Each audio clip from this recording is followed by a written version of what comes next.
Hi, I'm Dana Sparks, Managing Broker of Maximum One Realty Greater Atlanta.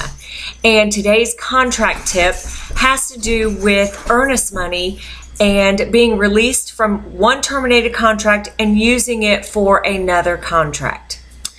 So you're working with a buyer and they write a binding contract on a property. Doesn't work out, that buyer ends up terminating that contract under due diligence. You as the agent, you sign a termination and a release agreement. It is perfectly allowed for because you are terminating within the agreed upon contingency time frame of the due diligence. Get the buyer to sign the notice of termination, get the buyer to sign the release of earnest money, going back to the buyer since the buyer is terminating under the agreed upon allowed for contingency. Send it off to the listing agent and then you wait. Can't get it back from the listing agent. In the meantime, your buyer finds another house and wants to write a contract. So you want to write a contract. What do you do about the earnest money?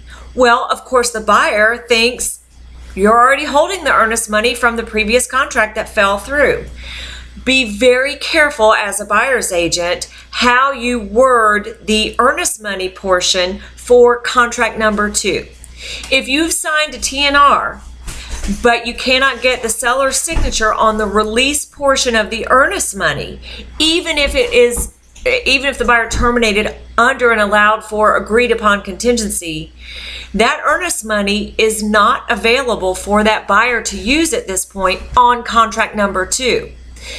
If you cannot get the seller's signature on the release of earnest money, then you must approach the holder or the escrow agent of that earnest money and ask them to initiate the 10-day letter to get that earnest money released. So what do you do for the second contract? That earnest money is tied up with contract number 1. And there may be some extenuating circumstances regarding the release of those funds back to the buyer.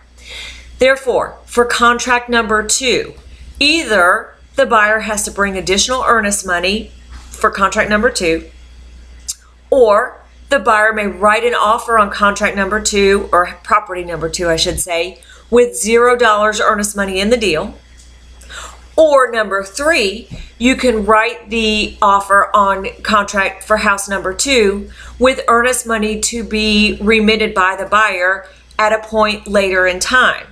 Now, be very careful. If you have just contacted the escrow agent or holder of the transaction number 1 and asked that person to initiate that 10-day letter, on contract number 2, do not put that buyer will remit earnest money 10 days from that date.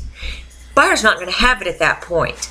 The 10-day time, that buyer is not going to have that earnest money from the disputed earnest money from contract 1 until they receive it back from the holder.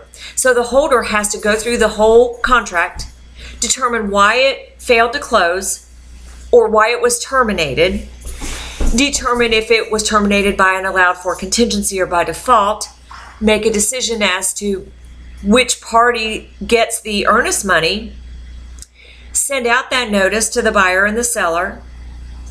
Then the 10 days starts from the date of the notice. After 10, if there's any objections, then the holder of the earnest money, if they're going to stay with their initial decision, the time frame stays as is. If they missed something and they're going to change their decision regarding the disbursement of the earnest money or the release of the earnest money, then that 10-day time frame starts again. Let's say the scenario is the first case. They're still going to stay with releasing the earnest money in this situation back to the buyer. Well, once that 10 days passes, then that brokerage has to then cut the check to the buyer and get it to the buyer. This process, depending on the holder's schedule, when they write the notice, where the weekends fall, what the office staff is doing, and so forth and so on, it's definitely not going to take 10 days. It's more than likely going to take minimum of 14 days or longer. So when you're writing contract number 2, very minimum, you're going to write 14 days for the buyer to remit that earnest money to the holder on contract number 2, on transaction number 2. You might want to put in a little longer And the key to all of this is total, forthright, upfront communication with the other agent on transaction number 2, because they are going to wonder why you are putting in such an extended time frame for the buyer to remit the earnest money. Again, just a thought to consider.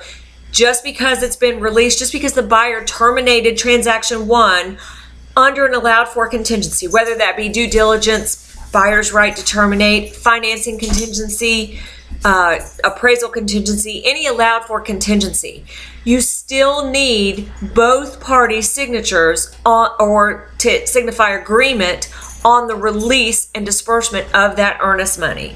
So keep that in mind when you are working with buyers and they terminate contract number 1 and write an offer for transaction in house number 2. Thank you so much. Again, I'm Dana Sparks, Managing Broker of Maximum One Realty, Greater Atlanta, satisfying your needs with motivation, inspiration, and education. Thank you.